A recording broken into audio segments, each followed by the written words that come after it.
following sentiments from Mount Kenya Jubilee allied leaders indicating that they are done with Raila following their August 9th support, the Azimio leader has broken his silence, reiterating that the elections were never about him. It was never about Raila Odinga. Azimio is a movement that has brought several political parties together.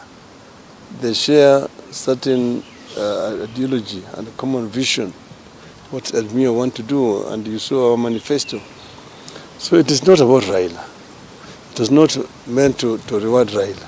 On Friday, Jubilee leaders led by its Secretary General Jeremiah Kioni pointed out that Odinga got more votes in the mountain region in the 2022 polls than any other election wide. In essence, they argue that the mountain has settled Odinga's political debt stemming from 2002 election and the infamous Kibaki Tosha declaration.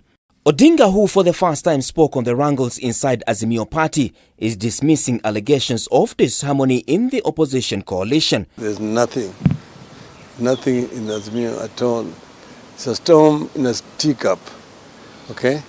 So don't believe it. Azimio is as strong as it ever was. A back and forth between Azimio coalition leaders has played out in the public gallery, with social media sites being turned into a battleground following Kioni's sentiments.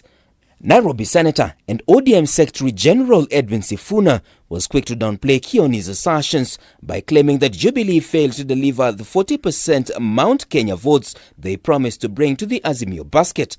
Sifuna is also bashing Mount Kenya over the loss of Nairobi gubernatorial race to UDA and presidency following the region's demand to have a running mate from the region.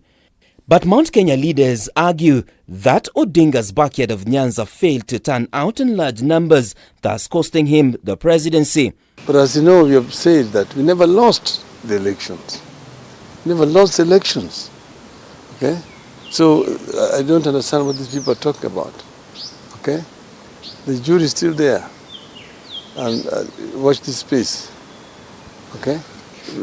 Watch this space. Affiliated parties forming the coalition have been going on at each other on modalities of sharing parliamentary slots, including the just concluded East African Legislative Assembly (EALA) elections. From the elections and the consequent Kioni's loss is argued by a cross-section of leaders from the coalition that could have led to the current state of affairs within the coalition. Kioni was right to say, because the coalition was, by 9th, you decide where you want to go, isn't it? See, 9th has gone. So everyone has a right to think what they want, what is best for them.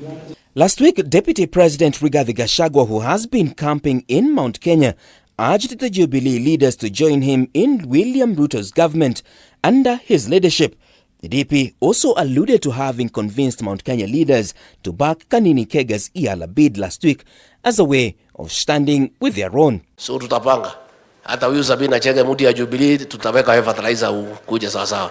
Si mnajua huyu Sabina Chege? Wakuja nyumbani ama wakaa nje? Wakuja nyumbani? Hata Kanini tumemleta jana, tunaweka kidogo kidogo, walikuwa wamepotea, tutajaribu kurudisha. Is that it was good also for the deputy president to say he must bring the region together, to unite the region. It is important. He is their leader. He is the deputy president, the most highest leader from Central Province now. What is wrong with that? Martin Opio, K24 TV, Nairobi.